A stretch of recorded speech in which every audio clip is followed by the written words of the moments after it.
What's going on, Jerome's? So the worst kept secret in the National Football League is the Minnesota Vikings looking for the quarterback of the future, even though they do have Sling and Sam Darnold in the building. Trading up for Drake May or Daniels McCarthy or sticking and picking with Penix or Bo Nix. It does seem like what the Vikings could do. Now, trading up, see the appeal. But I think absent a trade to 2 or 3 before the start of the draft, I think everything is going to be played by ear for the rest of the way. And if the Vikings want to move up, it's going to have to be a spot where the board breaks right and they find a willing trade partner and they're good to go. But I do love that Kwesi has built in that floor with 11-23. I feel perfectly fine that if the Vikings can't get up into the stratosphere for the correct price, sticking and picking 2 blue chip prospects, let's go. Go, man, right? And of course, the conspiracy theorist in me says that they already have a trade in place with the Patriots. They're just waiting in the weeds. ESPN doing up some NFL insider information for all 32 teams. And of course, Kevin Seifert, ESPN, who's not Carl Grossman, who's not. 2 weeks out, give us a percentage chance the Vikings ultimately trade up from number 11 for a quarterback. 50%. The Vikings' preference is to trade up. So the Vikings right now, 50-50 with Crystal Ball. Any excuse possible to use this meme, because No-Ho Hank is one of the greatest characters in television history. I don't care. I don't care. It's fantastic, man. Hey, man. Blah, blah, blah. But to use 2 words that general manager Kwesi adofo-mensah and coach Kevin O'Connell have both repeated, Minnesota needs a complicit team to make that trade. And they'll need the flexibility to pivot if none of their offers are accepted.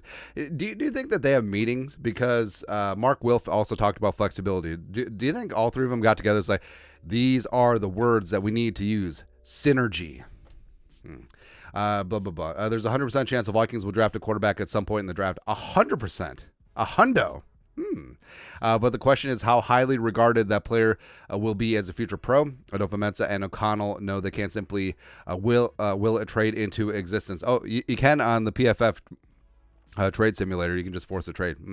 What we're hearing about the Vikings draft, it's no secret the Vikings need a quarterback and are expected to be aggressive in adding one in the draft. But the front office and O'Connell, a former quarterback himself, did not attend pro day workouts of the top quarterbacks. Instead, the Vikings are trying something different. We want to see them work out in a more intimate setting. That's almost erotic. Is how a source with the team put it. Get them a little uncomfortable running our workout versus theirs. And that's what the Vikings have done. So they haven't had the brass at the pro day cattle calls. They have had Josh McCown and Grant Dudinsky there. But in terms of private workouts, so they got one scheduled with Jaden Daniels finally. But May, McCarthy, Penix, and Nix having a private workout, having them in the meeting room first and foremost, going through some different caveats and details about offensive concepts for the Vikings, and then going out and seeing it on the field. I think that has way more value than something that's scripted by the player and the agent. You know, as alma mater thrown to his college receivers and all that stuff. So I think that approach is really fantastic. Also, what was interesting is that all right. So going back to Seifert, 100% chance that they draft a quarterback, 100. So, I mean, it's certainly possible. If the Vikings trade up for a quarterback, that's what they're going to do. Or if they stick and pick, do they maneuver for Rattler, maybe day 2, or Pratt day 2? Maybe they take Jordan Travis or Hartman or Austin Reed or Milton day 3. It's possible, I guess. But it's interesting they just send there 100% chance. Cloudy with a chance of meatballs. Blah, blah, blah. The Vikings have scheduled private workouts with 5 of the top 6 quarterbacks. I just said that. And we'll use those in-person one-on-one evaluations with more weight than the traditional pro day circuit. This is the first time I can recall a team intentionally avoiding the pro day noise in lieu of in-person scouting, but I like it. I like it. So that's good. So, again, Kwesi going about things a little bit differently. And, of course, I feel like the trade is in there. I just feel like it is. And the Vikings do have that ammunition to move up because they have 11-23. They do have the future first rounder, which I would like to hold on to, but sometimes you can't. And also they do have that future third with a potential comp pick on the way in the 3rd round as well.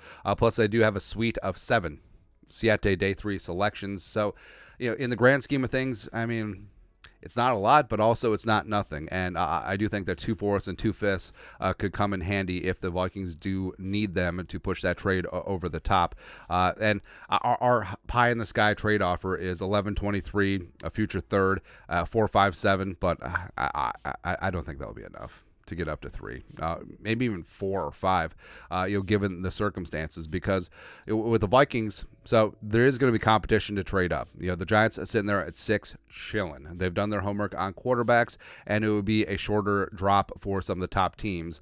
And also, it could potentially cost less in trade compensation. Plus, I do think that Joe Shane, the GM, and Brian Daboll, the head coach, are feeling the heat, so they need to get something going, and Daniel Jones ain't it, man.